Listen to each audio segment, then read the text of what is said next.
ನಡುರಸ್ತೆಯಲ್ಲೇ bike ಬಿಸಾಡಿ ಪೊಲೀಸರೊಂದಿಗೆ ವ್ಯಕ್ತಿಯೋರ್ವ ರಂಪಾಟ ಮಾಡಿದ್ದಾನೆ. ಚಿಕ್ಕಬಳ್ಳಾಪುರ ನಗರದ MG ರಸ್ತೆಯಲ್ಲಿ ಈ ಘಟನೆಯಾಗಿದೆ. ಹೆಲ್ಮೆಟ್ ಧರಿಸದೆ ಬಂದ ವ್ಯಕ್ತಿಗೆ ಫೈನ್ ಹಾಕಿದ್ದಕ್ಕೆ ಚಾಲಕ ಕಿತ್ತಾಡಿದ್ದಾನೆ.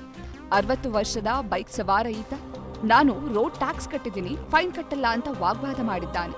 ಟ್ರಾಫಿಕ್ ಪೊಲೀಸರ ಜೊತೆ ಜಗಳಕ್ಕೆ ನಿಂತ ಬೈಕ್ ಸವಾರನಿಗೆ ಕೊನೆಗೂ ಪಟ್ಟು ಬಿಡದೆ ಟ್ರಾಫಿಕ್ ಎಎಸ್ಐ ನಾಗರಾಜ್ ದಂಡ ಹಾಕಿದ್ದಾರೆ. ಮಂಗಳೂರು ನಗರ ದಕ್ಷಿಣ ಮತ್ತು ಉತ್ತರ ವಿಧಾನಸಭಾ ಕ್ಷೇತ್ರಗಳಲ್ಲಿ ಒಟ್ಟು 572 ಕಿಲೋಮೀಟರ್ ವಿದ್ಯುತ್ ಲೈನ್ಗಳನ್ನು ಭೂಗತ ಕೇಬಲ್ಗಳಾಗಿ ಪರಿವರ್ತಿಸುವ ಕಾಮಗಾರಿ ಶೀಘ್ರವೇ ಆರಂಭವಾಗಲಿದೆ. ಈ ಯೋಜನೆಗೆ ಸುಮಾರು 300 ಕೋಟಿ ರೂಪಾಯಿ ವೆಚ್ಚವಾಗಲಿದೆ ಅಂತ ಸ್ಪೀಕರ್ ಯುಟಿ ಖಾದರ್ ತಿಳಿಸಿದ್ದಾರೆ. ರಣಬಿಸಿಲಿನ ಹೊಡೆತಕ್ಕೆ ಗಡಿ ಜಿಲ್ಲೆ ಬೀದರ್ ಅಕ್ಷರಶಃ ತತ್ತರಿಸಿದೆ. ಜಿಲ್ಲೆಯಲ್ಲಿ ದಾಖಲೆಯ 45 ಡಿಗ್ರಿ ಸೆಲ್ಸಿಯಸ್ ತಾಪಮಾನ ದಾಖಲಾಗಿದ್ದು, ಬಸವಕಲ್ಯಾಣ, ಔರಾದ್, ಭಾಲ್ಕಿ, ಹುಮ್ನಾಬಾದ್ ಹಾಗೂ ಬೀದರ್ ತಾಲೂಕಿನ ಗ್ರಾಮಾಂತರ ಪ್ರದೇಶಗಳಲ್ಲಿ 40 ಡಿಗ್ರಿಯಿಂದ 44 ಡಿಗ್ರಿ ಸೆಲ್ಸಿಯಸ್ ಗರಿಷ್ಠ ತಾಪಮಾನ ದಾಖಲಾಗುತ್ತಿದೆ. ನಿಯಂತ್ರಣ ತಪ್ಪಿ ಟಿಪ್ಪರ್ ಒಂದು ಚರಂಡಿಗೆ ಉರುಳಿದ ಘಟನೆ ನಡೆದಿದೆ. ಚಿಕ್ಕಬಳ್ಳಾಪುರ ನಗರದ ಡಿಮಾರ್ಟ್ ಮುಂಭಾಗ ಭೀಕರ ಅಪಘಾತ ಸಂಭವಿಸಿದೆ. ಪೇರೆಸಂದ್ರದಿಂದ ಯಲಹಂಕ ಕಡೆಗೆ ಸಾಗ್ತಾ ಇದ್ದ ಟಿಪ್ಪರ್ ಟೈರ್ ಬ್ಲಾಸ್ಟ್ ಆಗಿದೆ. ಹೀಗಾಗಿ ನಿಯಂತ್ರಣ ತಪ್ಪಿ ಸರ್ವಿಸ್ ರಸ್ತೆಯ ಚರಂಡಿಗೆ ಉರುಳಿ ವಾಹನ ಪಲ್ಟಿಯಾಗಿದೆ. ಶಿಕ್ಷೆಗೆ ಒಳಗಾದ ಅಪರಾಧಿಗಳು ಟಿವಿ ಕ್ಯಾಮೆರಾಮನ್ಗಳ ಮೇಲೆ ಅಟ್ಯಾಕ್ ಮಾಡಿರುವ ಘಟನೆಯಾಗಿದೆ. ಬೆಳಗಾವಿ 2ನೇ ಹೆಚ್ಚುವರಿ ಜಿಲ್ಲಾ ನ್ಯಾಯಾಲಯದ ಆವರಣದಲ್ಲಿ ಘಟನೆ ನಡೆದಿದೆ.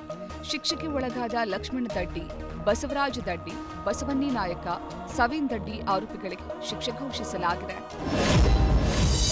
ಶಿವಮೊಗ್ಗ ಜಿಲ್ಲೆಯ ತೀರ್ಥಹಳ್ಳಿ ತಾಲೂಕಿನ ಆರಗದಲ್ಲಿ ಏಪ್ರಿಲ್ 7ರಿಂದ 15ನೇ ತಾರೀಕಿನವರೆಗೆ ಶ್ರೀ ಮಾರಿಕಾಂಬಾ ದೇವಿಯ ಜಾತ್ರೆ ಅದ್ದೂರಿಯಾಗಿ ನೆರವೇರಿತು.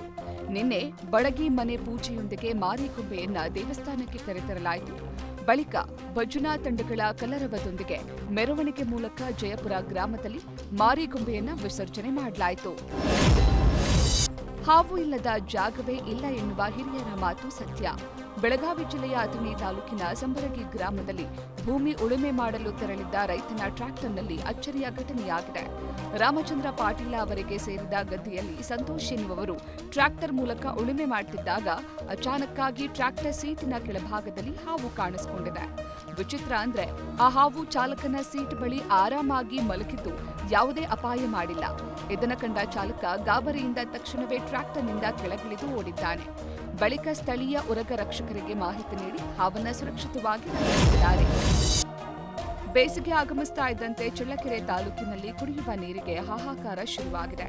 ರಾಮಜೋಗಿಹಳ್ಳಿ ಗ್ರಾಮ ಪಂಚಾಯಿತಿ ವ್ಯಾಪ್ತಿಯ ಕುರಡಿಹಳ್ಳಿ, ಗೊಲ್ಲರಹಟ್ಟಿ ಜನರು ಕುಡಿಯುವ ನೀರಿಗೆ ಆಗ್ರಹಿಸಿ ಪ್ರತಿಭಟನೆ ಮಾಡಿದ್ದಾರೆ.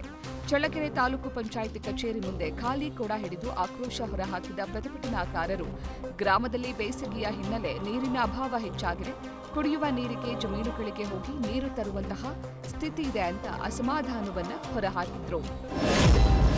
ಟಾಕ್ಸಿಕ್ ಗ್ಯಾಂಗ್ಸ್ಟರ್ ಸಿನಿಮಾ ಅಲ್ಲ ಅಂತ ರಾಕಿಂಗ್ ಸ್ಟಾರ್ ಯಶ್ ಮಾಹಿತಿ ನೀಡಿದ್ದಾರೆ. ಲಾಸ್ ವೇಗಸ್ನ ಪ್ರಸಿದ್ಧ ಟಿಕೆಟಿಂಗ್ ಪ್ಲಾಟ್ಫಾರ್ಮ್ನಲ್ಲಿ ಯಶ್ ಮಾತನಾಡಿದ್ದಾರೆ.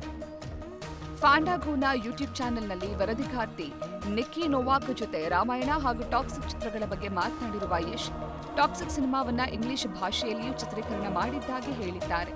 ಈ ಸಿನಿಮಾ ಹಲವು ಆಯಾಮಗಳನ್ನು ಹೊಂದಿದೆ. ಮೇಲ್ನೋಟಕ್ಕೆ ಇದು ಟಿಪಿಕಲ್ ಗ್ಯಾಂಗ್ಸ್ಟರ್ ಮೂವಿ ರೀತಿ ಕಾಣಿಸಿದ್ರು ಹಲವಾರು ಮಾನವೀಯ ಅಂಶಗಳನ್ನ ಸಾರುವ ಸಿನಿಮಾ ಇದಾಗಿದೆ ಅಂತ ಹೇಳಿದ್ದಾರೆ. ಆಟೋ ಚಾಲಕರಿಗೆ ಡಿಂಪಲ್ ಕ್ವೀನ್ ಟೀಮ್ ಸಹಾಯ ಹಸ್ತ ಚಾಚಿದೆ.